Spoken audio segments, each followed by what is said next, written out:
Time goes by quick. I haven't worked on the Motomower for probably a good 6 weeks, and it's supposed to snow this week, so I wanted to try to get it running.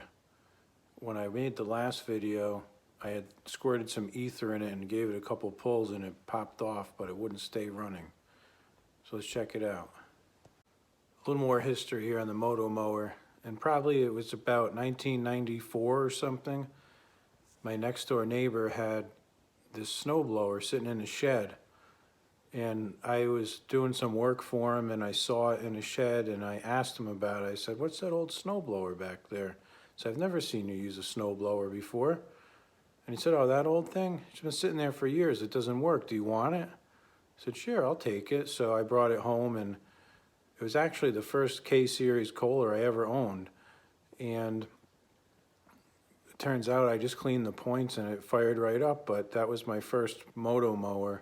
He had bought it brand new, and he has all the manuals that he gave me, parts list, everything. So I had those for a long time. And he claims that it got out of control and it crashed into the back tire of his car, and it chewed the tire off his car one time. So it's the real deal. That one, unfortunately, a couple of years later, I broke a gear in the transmission, and I could never find a replacement gear anywhere. I looked for years. Even tried to have a machine shop make one for me, and they couldn't make it. It was too complicated. So fast forward maybe to 2 years later, so I saw this one for sale locally and I bought it. I think I paid $200 for it in 1996, and I've had it ever since, but they're fun little machines. Took the carburetor here off the Snow Shark, and it's got some really nasty smelling gas in there. It's probably 4 or 5 years old, so we're going to drop the bowl and clean her out and see if we can fire it up.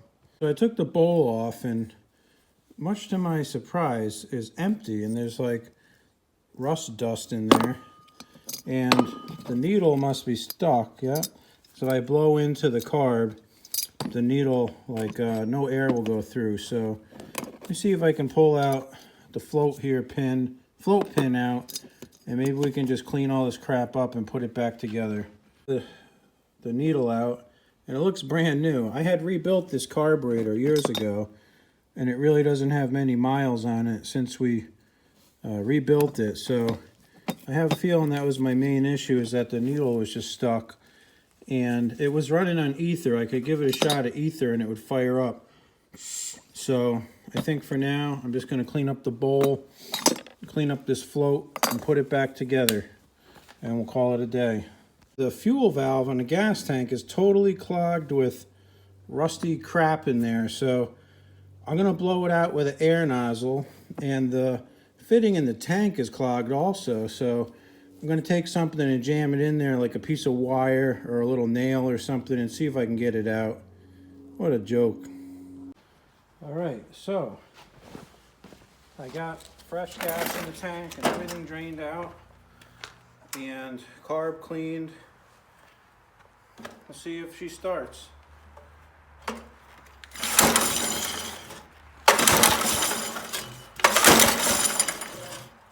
Put the choke on, look at how.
This thing is awesome, man.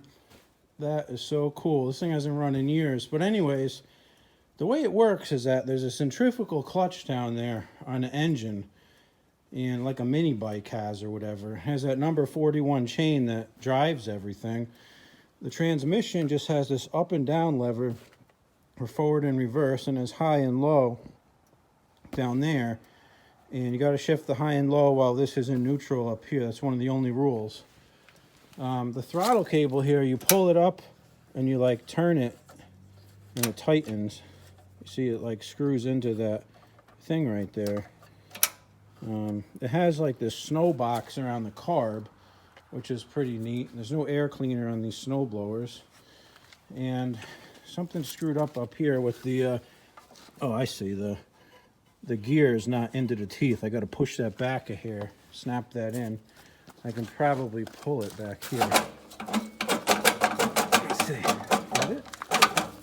It's spring loaded, but it's just not into the teeth, so that shouldn't be too big a deal to fix that. Has the 2 rows of augers in the front, and it's got the auger in the middle. And again, it has this awesome 6 1/4 horsepower Kohler. K141 Kohler is mint, man. This is like a 1963. The under flywheel rotor ignition here. Looks like my carb is a little wet down there. Is it wet? It's hard to tell. It's wet, but whether it's wet because I was slinging gas around or whether it's wet because my gasket's leaking, who knows? But whatever, it's working. I'm going to put a cover over this thing because it's supposed to snow tonight and I want to see it work, so we'll cover it up.